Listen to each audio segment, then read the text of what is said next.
Y Luis. Ya podemos empezar, creo, Lucy, solo que vamos a hacer más corto el formato para que los estudiantes tengan pausa, porque ya vamos a empezar los talleres con organizaciones de la sociedad civil a las 12, así que si podemos como cerrar en 15 estaría bien. Ya te dejo la palabra, Lucy. Muy bien, muchas gracias, Lauri. Buenas tardes, casi buenos días, buenas tardes a todas, a todos, a todes, Mari también, Mari Compuché. Saludarles esta mañana, decirles que vamos a hacer le vamos a pedir tanto a Luis, que coordinó la mesa número 3, que se llamó Imagen, Segregación y Representaciones en las Democracias Latinoamericanas, y en las cuales participaron Aide Mora, Dana Rivadeneira, Camila Fernández, Nicolás Vera, Scarlett Jauri y Jimena Mercado, y a Constanza Ambiado, que coordinó la mesa Fronteras, Acercamiento a los Desafíos de las Nuevas Migraciones en América Latina, donde participaron Iván Olaya, Fernando Garlin, Juan Garrido, Diego Ramírez, Félix Guillén, sí, disculpen si me equivoqué en los apellidos. Poder a lo mejor hacer tanto Luis como Constanza una breve síntesis, como nos decía Lauri, para tener estos pequeños 15 minutos. Estamos corriendo con el tiempo. Así que eso les pediría a ambos. Luis, tienes la palabra. Mari Lamien, Mari Compuché. Gracias, Lucy, por el pase. Yo resumiría muy brevemente la mesa 3. Bueno, en primer lugar, como una mesa donde me parece que hubieron muchas convergencias. En realidad, lo que uno observa son preocupaciones comunes, evidentemente con las variaciones territoriales naturales, digamos, pero yo lo situaría en una preocupación triple, podríamos decir. Primero, evidentemente, hay un énfasis y unas problemáticas bastante comunes que tienen que ver en algunas presentaciones con, evidentemente, el tema de la migración, naturalmente, pero en particular con jóvenes y niños. Creo que ahí hay una preocupación muy, muy importante de la mesa.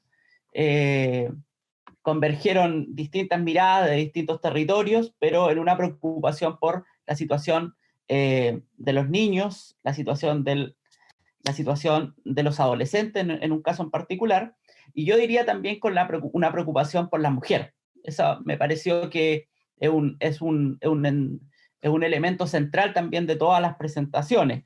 Luego me parece que otro tema aparece como lo que algunas de las presentadoras señalaron como la aporofobia, ¿no? La migración vinculada también a la pobreza, ¿no? Yo diría que un segundo énfasis importante, y yo diría que el tercer énfasis tiene que ver en la mesa con las representaciones sociales. Evidentemente todas estas tres miradas convergen en una mirada interseccional, toda vez que constituyen prácticas discursivas, es decir, metodológicamente, las autoras también se encuentran recogiendo ya sea historias de vida, ya sea relatos de migrantes, venezolanos en Perú, de niños indígenas en México, preocupaciones también en un caso particular de la prensa, que en el caso chileno también hay una preocupación en el caso regional en específico de migrantes en la región de la Araucanía, en el caso de uno de los presentadores. Creo que ahí estaban los énfasis. A mí me pareció, y me sigue pareciendo y lo planteé también en la mesa, que las preocupaciones comunes, digamos, que se observan con toda claridad y con toda nitidez, hablan de una preocupación probablemente latinoamericana por la situación que se viene viviendo hace años de un flujo migratorio muy alto y que ponen evidentemente en tensión la legalidad de los países, las fronteras de los países, tensionan las construcciones identitarias de los países, que son, por supuesto, concepciones, en algunos casos vimos en una de las presentadoras en particular, en el caso argentino también como una preocupación o una identidad sustentada sobre la migración Europa-Argentina, pero esto también podríamos trasladarlo al caso chileno, ¿no? Donde el tema de la supuesta blanquitud de la identidad chilena, ¿no? Se tensiona con la aparición, con la emergencia, con el flujo migratorio que se observa muchas veces como tan alto, ¿no? Tan alarmante como describía una de las presentadoras, ¿no? En el caso del diario Austral, que la migración es presentada como una alarma, ¿no?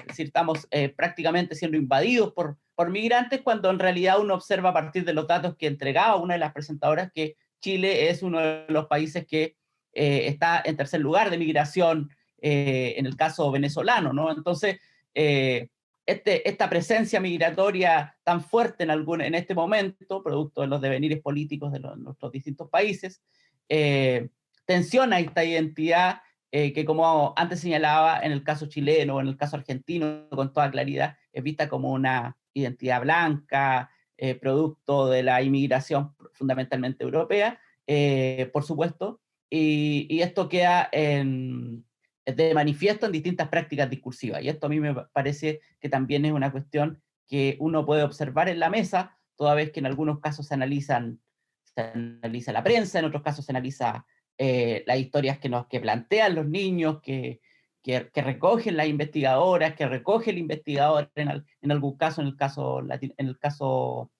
caso chileno, y por tanto me resultó particularmente atractiva esta convergencia de preocupación en contextos tan diversos y convergiendo en miradas teóricas, en perspectivas analíticas comunes, y que nos permiten situar un horizonte, diría yo, de problemas comunes que nos pueden hacer converger, evidentemente, y debiese ser así, en una comunidad de trabajo que siguiera preocupándose de estos temas.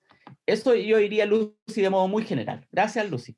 Muchas gracias, Luis, muchas gracias por tus aportaciones. Yo creo que les vienen muy bien a las y los participantes de la mesa.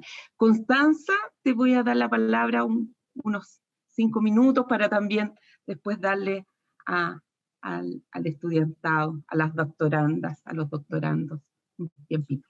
Adelante, por favor. Muchas gracias, Lucy. Bueno, de la misma,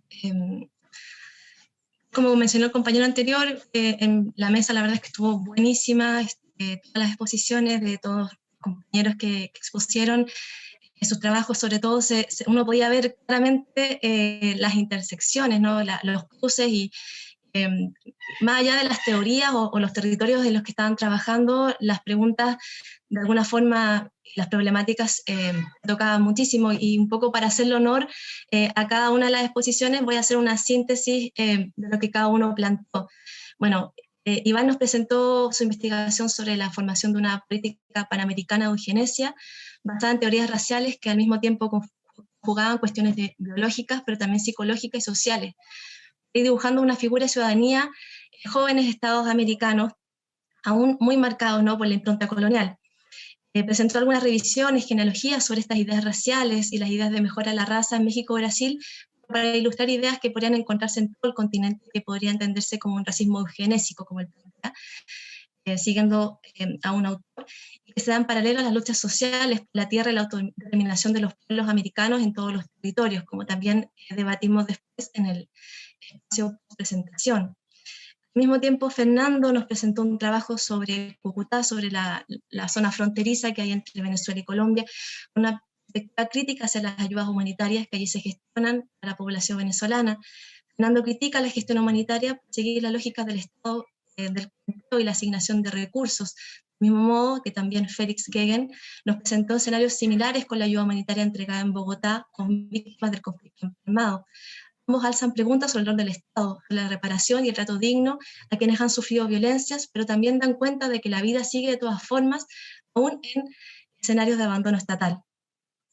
Por su parte, Diego nos plantea una nueva posibilidad de pensar lo jurídico, ya no desde el corpus, sino de sus interpretaciones y los diálogos posibles, para que derecho y justicia puedan acercarse, no alejarse. De esta forma, desde una propuesta de Deleuze y Guattari, nos propone repensar la agencia creativa para poder crear un marco normativo que sea capaz de leer su contexto, no de imponerlo. Finalmente, Juan Carlos nos relata las memorias traumáticas de inmigrantes peruanos en Chile, para traernos preguntas sobre qué ocurre con el lazo con el origen, cuando la salida se ha dado en contexto de violaciones de derechos humanos o en crisis políticas agudas. Cómo se configura el lugar de origen en estas memorias y cuáles son los resguardos éticos, fueron algunas de las cuestiones discutidas en la interesante presentación de Juan Carlos. Bueno, intenté hacer una síntesis muy breve de todo lo que se habló y de las discusiones interesantes, y también aprovecho de agradecer a toda la mesa, porque de verdad fue un honor estar ahí con ellos. Gracias, Constanza. Comparto lo que señalas también. Ha sido un honor estar con ustedes hoy día en la mañana. Quedan muchas preguntas que nos quedan a todas, a todos, a todes, para poder seguir reflexionando estas convergencias, interseccionalidades, los problemas comunes, ¿no?, que tenemos en nuestros territorios. Así que esperamos que podamos seguir avanzando en estas reflexiones y en esta producción también de conocimiento para la aportación de la superación de estos racismos y de estas discriminaciones, ¿no?, que todos y todas y todes quisiéramos. Así que antes que el gato ataque más a Luis, yo creo que podremos tomarnos un tiempo ahora para poder descansar un ratito e ir a los interesantes talleres que vienen posteriormente. Gracias. Sí, nos vemos todos a las 12. Bueno, nos vemos todos. Todos vamos a entrar a nuestros talleres correspondientes a las 12 con organizaciones de la sociedad civil. Gracias a todos, gracias a Luis y Constanza de nuevo. Gracias, Lucy, por animar la plenaria también. Muchísimas gracias.